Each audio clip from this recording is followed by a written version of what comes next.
আসসালামু আলাইকুম দর্শক বন্ধুরা, আপনারা দেখতে পাচ্ছেন আমি কিন্তু আজকে আসছি ইসলামপুরে যে একটি দুর্ঘটনা ঘটে গেছে, ভয়ানক দুর্ঘটনা। আসলে এটা কিভাবে ঘটছে এটা বুঝতে পারতেছি না। আমরা চলেন আপনাদেরকে দেখানোর চেষ্টা করব বিষয়টা। ভুট্টা ক্ষেতের ভিতরে মর্মান্তিক একটা দুর্ঘটনা ঘটে গেছে। আপনারা দেখতে পাচ্ছেন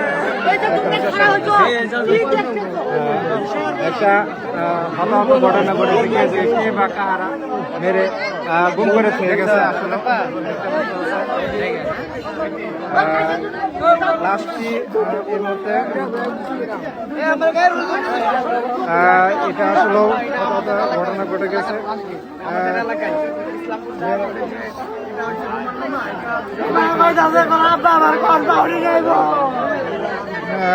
এই মুহূর্তে হয়তো বা চেনা গেছে।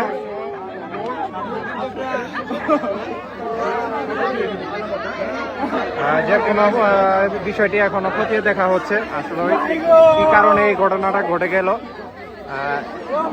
এটা কি পরিচয় জানা গেছে? বাড়ি কোথায়?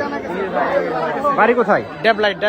ডেবলা, মেলান্দো উপজেলা ডেবলার যে ইসলামপুরের মেলান্দরে যে ডেবলা ব্রিজতে আপনারা জানেন যে ডেবলা ব্রিজের পাশেই মৃত ব্যক্তি গতকাল থেকে নিখোঁজ। তাদের আত্মীয় স্বজন এসে দেখলো এটা তাদের লোক, ঠিক আছে? তাই আচ্ছা, আপনারা শুনতে পারলেন যে এই মুহূর্তে যে ঘটনা ঘটে গেছে, মৃত ব্যক্তির খোঁজ পাওয়া গেছে এবং ডেবলা ব্রিজের আশেপাশেই সম্ভবত তার বাড়ি। আপনারা জেনে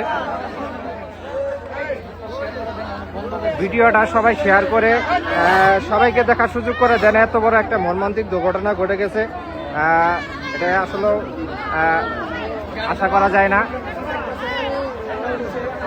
আমি বর্তমানে রয়েছে ইসলামপুরের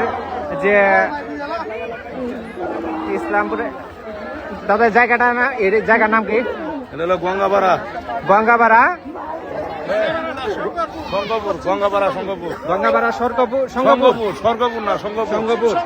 সঙ্গপুরে অবস্থান করতেছি এই মুহূর্তে আমি। আর এই ভিডিওটা সবাইকে দেখার সুযোগ করে দিই।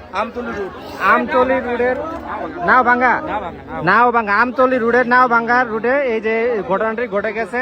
লাস্ট মৃত ব্যক্তিকে মেরে ফেলে চলে গেছে এই জায়গায় ভুট্টা খেতে। দর্শক বন্ধুরা, ভিডিওটা সবাই শেয়ার করে সবাইকে দেখার সুযোগ করে দিবেন। আর আমি কিন্তু দেখতে পাচ্ছেন যে ব্যক্তি মারা গেছে তার কিন্তু আত্মীয় স্বজনকে দেখা যাচ্ছে কান্না ভেঙে পড়েছে। সবাইকে দেখার সুযোগ করে দিবেন আর ভিডিওটা সবাই শেয়ার করে দিবেন। সবাইকে অসংখ্য ধন্যবাদ।